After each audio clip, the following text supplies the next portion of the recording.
મહિલા અને બાળ વિકાસ વિભાગ દ્વારા આખરે સુધારેલા અંદાજો તૈયાર કરવા બાબતે પરિપત્ર જાહેર કરી દીધો છે. વિવિધ કચેરી હેઠળ કામ કરતા અને નવી જગ્યાઓ ઊભી કરવા બાબતે સુધારેલા અંદાજો તૈયાર કરવા બાબતે 2025-26ની જે નવી જોગવાઈ છે તે બાબતે સુધારેલા અંદાજો તૈયાર કરતો આ GR પ્રસિદ્ધ કરવામાં આવ્યો છે. આ GR મહિલા અને બાળ વિકાસ વિભાગ દ્વારા મહિલા અને બાળ વિકાસ વિભાગમાં કાર્યરત કર્મચારીઓ માટે જાહેર કરવામાં આવ્યો છે. જેમાં નિયામક, સંયુક્ત નિયામક, વર્ગ 1, નાયબ નિયામક, મદદનીશ નિયામક, senior clerk, junior clerk, supervisor, senior secretary consultant, senior sector consultant વગેરે માટે નવું પગાર ધોરણ જાહેર કરવામાં આવ્યું છે. તો વિડીયોને અંત સુધી જરૂરથી જોતા રહેજો. નમસ્કાર મિત્રો, સ્વાગત છે તમારું અમારી યુટ્યુબ ચેનલમાં. મિત્રો, મહિલા અને બાળ વિકાસ વિભાગ દ્વારા વર્ષ 2025-26ની નવી બાબત સુધારેલા અંદાજોમાં ડાયરેક્ટર ઓફ ન્યુટ્રિશન મિશન કચેરી હેઠળની જગ્યાઓ ઊભી કરવા બાબતે મહિલા અને બાળ વિકાસ વિભાગે GR પ્રસિદ્ધ કર્યો છે. જેમાં વંચાણે લીધેલ 1થી નાણાં વિભાગ દ્વારા વિકસિત ગુજરાત ફંડ હેઠળ સુપોષિત ગુજરાત બનાવવા મહિલા અને બાળ વિકાસ વિભાગને ન્યુટ્રિશન મિશન માટે ₹100 કરોડની મંજૂરી આપવામાં આવેલ છે. જેના અનુસંધાને સુપોષિત ગુજરાતની સંકલ્પનાને પરિપૂર્ણ કરવા માટે સંદર્ભ પત્ર 2થી રાજ્યમાં ખાતાના વડાની કચેરી તરીકે ડાયરેક્ટર ઓફ ન્યુટ્રિશન મિશનની સ્થાપના કરવામાં આવેલ છે. આમ નવી અસ્તિત્વમાં આવેલી ડાયરેક્ટર ઓફ ન્યુટ્રિશન મિશન કચેરી માટે નવી જગ્યાઓ ઊભી કરવા અંગેની બાબત સરકારશ્રીમાં વિચારણા હેઠળ હતી. પુખ્ત વિચારણાને અંતે ડાયરેક્ટર ઓફ ન્યુટ્રિશન મિશન ખાતાના વડાની કચેરી માટે વહીવટી માળખામાં 6 જગ્યાઓ નિયમિત ધોરણે અને બાકીના 11નો મેનપાવર આઉટસોર્સિંગ કરાર આધારિત ડેપ્યુટેશનથી ભરવા નીચેની વિગતે અને નીચેની શરતોને આધીન ચાલુ વર્ષે 2025-26ના સુધારેલા અંદાજોમાં આથી વહીવટી મંજૂરી આપવામાં આવેલ છે. તો નિયામક IAS જગ્યાની સંખ્યા 1, પે મેટ્રિક લેવલ 13-12, જગ્યાનો પે સ્કેલ 1,18,500 થી 2,14,100, ગ્રેડ પે 8,700 અથવા તો ₹78,800 થી 2,09,200, ગ્રેડ પે 7,600. બીજું સંયુક્ત નિયામક વર્ગ 1, પે મેટ્રિક્સ લેવલ 12, ₹78,800 થી 2,09,200, જગ્યાનો પે સ્કેલ અને ગ્રેડ પે ₹7600.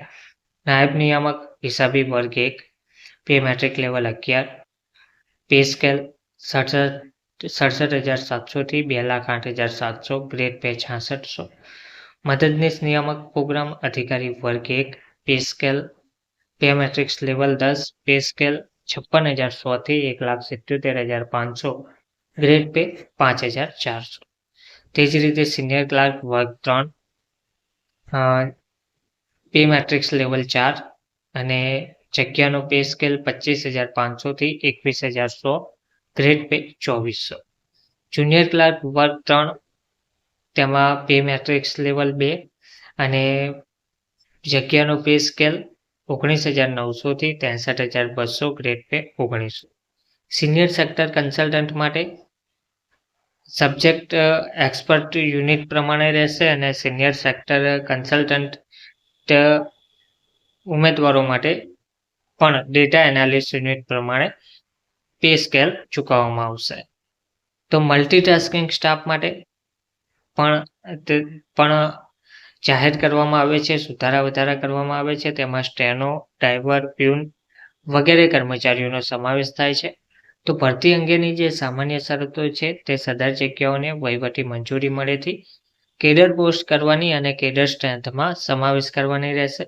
આ જગ્યાઓ ઉપરની ભરતી સરકારશ્રીના જે તે જગ્યાના પ્રવર્તમાન ભરતી નિયમો અને નિયત ભરતી પદ્ધતિને અનુસરીને કરવાની રહેશે. સીધી ભરતીના ફાળાની જગ્યાઓ વહીવટી મંજૂરી મળેથી 6 મહિનાની અંદર સીધી ભરતીથી ભરવા અંગે સામાન્ય વહીવટ વિભાગ, નાણાં વિભાગ મારફતે સંબંધિત ખાતા વિભાગ દ્વારા સ્થાયી સમિતિની મંજૂરી મેળવી ભરતી પ્રક્રિયા હાથ ધરવાની રહેશે. આ જગ્યાઓ ભરતી વખતે અનામતનું ધોરણ નિયમો અનુસાર જળવાય તે વિભાગે જોવાનું રહેશે. આ જગ્યાઓ ભરતી વખતે બેકલોગની જગ્યા હોય તો તેને અગ્રિમતા આપવાની રહેશે. આ જગ્યાઓ પર નિમણૂક પારદર્શક પસંદગી પ્રક્રિયા હાથ ધરીને કરવાની રહેશે.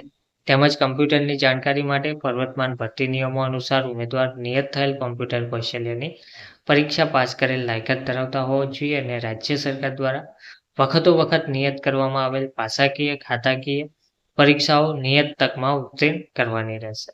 પગાર અને નવી વર્ધિત પેન્શન યોજનાની વાત કરીએ તો જે તે જગ્યાઓના પગાર ધોરણો ROP 2016 પ્રમાણે છે કે કેમ તે ખાતરી કરી લેવાની જવાબદારી સંબંધિત વિભાગની રહેશે. વર્ગ 3ની જગ્યાઓ ભરતી નિયમોની જોગવાઈ મુજબ જો ભરતીના ફાળે આવતી હોય તો તે પ્રમાણે અને જો સીધી ભરતીના ફાળે આવતી હોય તો નાણાં વિભાગના તારીખ 16/2/2026થી અમલી બનેલ ફિક્સ પગારની નીતિ અને નાણાં વિભાગના તારીખ 28/3/2016ના ઠરાવથી નિયત થયેલ બોલીઓ અને શરતો અનુસાર અને તેમાં વખત થયેલ સુધારાઓની જોગવાઈઓ પ્રમાણે ભરવાની રહેશે.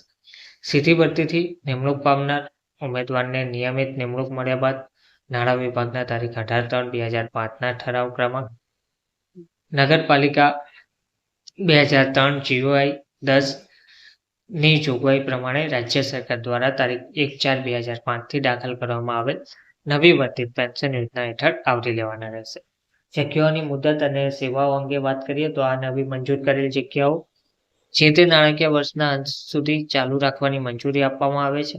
ત્યારબાદ જગ્યાઓ વખત ચાલુ રાખવાની થાય તો વિભાગે જગ્યાઓ લંબાવવાની દરખાસ્ત મુદત પૂરી થતાં પહેલાના 1 માસ અગાઉ નાણાકીય સલાહકારશ્રીને રજૂ કરી જગ્યા વધુ સમય ચાલુ રાખવાની મંજૂરી મેળવી લેવાની રહેશે.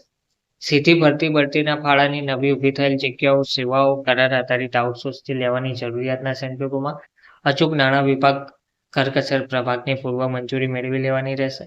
નાણાકીય વચેટિયાની વાત કરીએ તો પ્રસ્તુત કામ માટે પ્રવર્તમાન નિયમોને આધીન ચાલુ તથા આગામી નાણાકીય વર્ષમાં પર્યાપ્ત અંદાજપત્રીય જોગવાઈ કરાવી લેવાની રહેશે.